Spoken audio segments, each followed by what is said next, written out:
few weeks ago, we discussed a new book, Contra Oligarchs, by author Seamus Brunner, on Microsoft billionaire Bill Gates, and how his dedication to pushing green technology might not be as altruistic as he was letting on.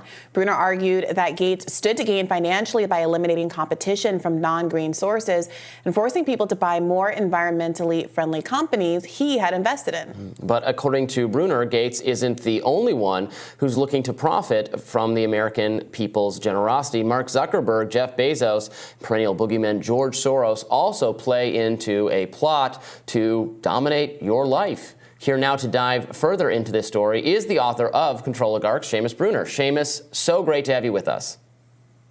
Robbie, Brianna, it's so good to see you. So tell us more about your thesis here. Obviously, these are wealthy figures who support various policies, and we've criticized some of those policies in the past around COVID, around free speech. Talk to us specifically about the green energy aspect of the Bill Gates agenda. Certainly. So I work with Peter Schweitzer at the Government Accountability Institute, where we follow the money. That's sort of our motto.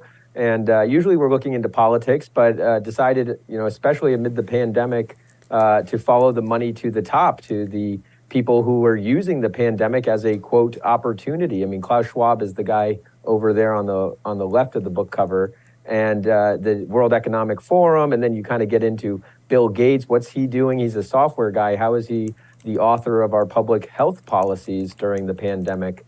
And so we followed the money. We saw that they, in some cases, like Mark Zuckerberg's case, he almost doubled his net worth over the course of the pandemic. Bill Gates added tens of billions of dollars. The rest of them did the same. I mean, Elon Musk almost quadrupled up. And so, and that's not a problem. Making money is not a problem. The problem is how they make their money. And that is by sort of seizing control over the industries that dominate every aspect of our life. So we talked about food. There's also energy. There's also transportation. And these billionaires are different than the billionaires of the past. They actually think that their wealth and influence gives them the power and the authority to tell the rest of us how to live our lives. I'm curious about this idea that they are different from the billionaires of the past. I mean, we were recently talking, for example, in the context of the East Palestine rail disaster, about how railroad moguls had lobbied to prevent safety mechanisms that they knew could prevent exactly such a disaster. And the Lever followed up with reporting explaining how even in the wake of East Palestine, oil company Occidental Petroleum lobbied to prevent further safety mechanisms going into effect, even though the country was shocked and horrified by what we saw in East Palestine. You had a story just a week ago come out about how there was proof that the high egg prices people have been experiencing weren't attributable to just post-COVID supply chain inflation, as so many of these companies claimed, but that there was an egg fixing scheme that actually had been in effect. A federal jury ruled that just last week. So it does seem like there's always been a pattern of people who are extremely wealthy using their power to lobby for advantageous tax policies so they can keep more of their wealth, and for legal changes, as we saw in the wake of Citizens United, that allow them to more directly influence our political system and lobby for policies, regulations, and the like that are in their interest, often at the expense of the broader public. So what, in your view, has changed?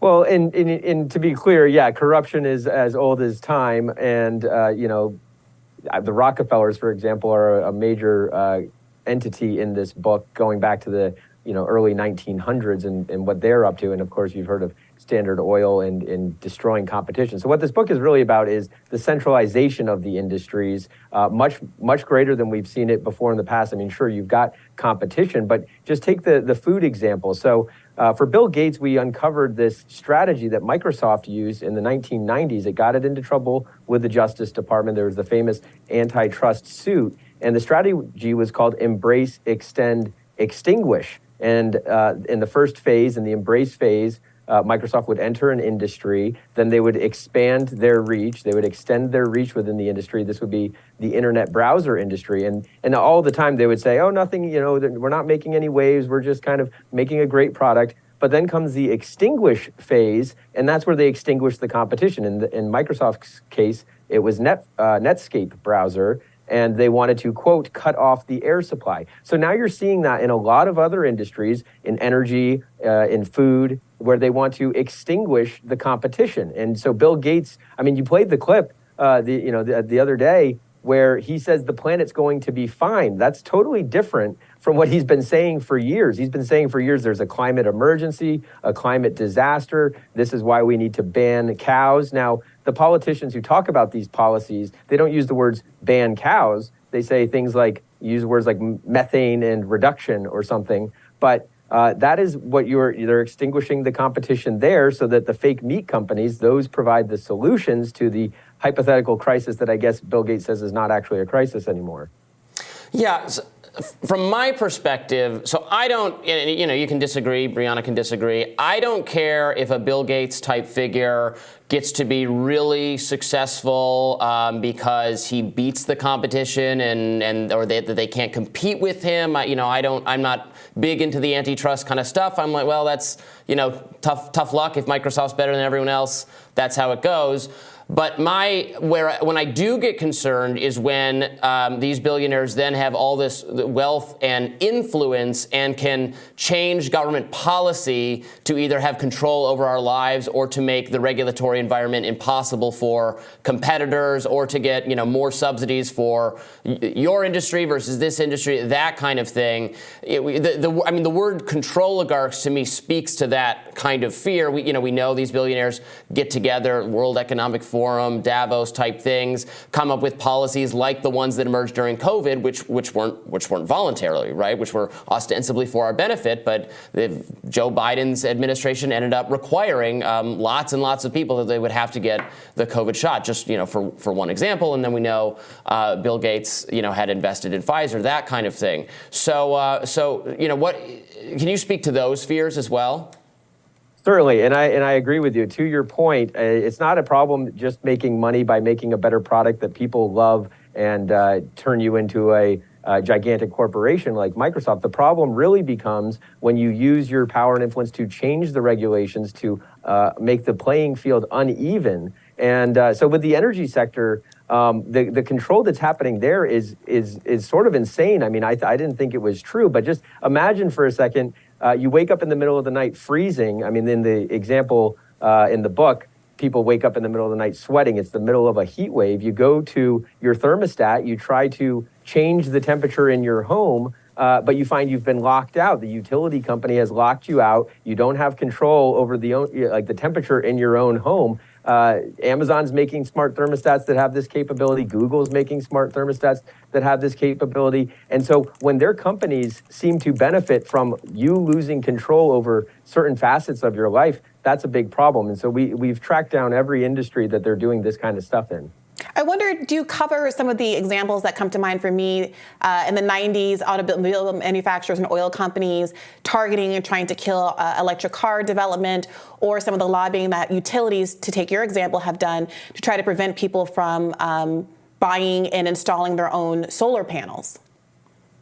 Yeah, absolutely. And that's a huge problem. The fact that, regulations prevent you from being able to go off grid. I mean, even collecting rainwater in some places is a problem. You can't have backyard chickens in some places. And this is really what the whole theme of the book is the centralization of power. And to your point, intellectual property plays a huge role. It's really about the patents. I mean, Bill Gates did not invest in the fake meat companies like Beyond Meat, Impossible Foods, until they had secured the patents on protein change, which seems sort of Orwellian or dystopian in and of itself with Monsanto's in the book with Terminator seeds. Patenting foods and seeds seems wrong, and especially if you're working to ban the generic equivalent, which would be like cows. So we kind of get into how patents grant an individual a 20-year long monopoly. And so with the oil companies like Standard Oil and the Rockefellers, they have taken this new green position, but it's only after they secured investments into the so-called green companies. So, solar and wind is really like the patented technology. Oil and gas is like the generic. All of the patents, in a lot of ways, have run out on the way to get traditional carbon sources of energy, which is why it's so cheap and abundant. But The new technologies, those are all patented, and you can't really have like a wildcatter, scrappy young guy go out and strike a claim in an oil well in the nuclear power or wind industries. There can be no Jed Clampett's, Beverly Hillbillies in the solar and wind and nuclear industries. They're tightly regulated, they're tightly controlled, and they're becoming tightly monopolized. Seamus, it seems like what you're describing in some ways is a kind of corporate capture that obviously billionaires, given their affluence, are able to affect. So I wonder what you see as a solution. The left-leaning response would be to say, let's look at antitrust, let's look at caps on wealth, or at least a wealth tax, to try to limit the extent to which these people can use their money to lobby government specifically for regulations that are favorable to them. What, in your view, is the correct response to this problem? Yeah, I'd be careful with regulations just because it can have unintended consequences. I mean, I think the biggest thing people need to do is take a personal responsibility and vote with their dollars. And buying local, as simple as that sounds, and it's actually harder than it seems because it can be more expensive. But not giving money to the monopolies as best as you can. Maybe starting a backyard garden in terms of the food. With the chickens and all of that. But it's really voting with your dollars. In terms of regulations, I think we need to stop funding these public-private partnerships. It's kind of like welfare for oligarchs. I mean, a lot of these supranational organizations like the World Economic Forum, why do they need our tax dollars to fund the World Economic Forum or the World Health Organization? Bill Gates has basically funded the World Health Organization, so why do we need to fund it? So there's a lot of taxpayer money that is going in the form of welfare to corporations that Bill Gates owns. TerraPower is his nuclear power company. That gets tens of millions, if not over $100 million in taxpayer assistance. And if it's a profitable idea, if it's a great idea, then they don't need the taxpayers' welfare.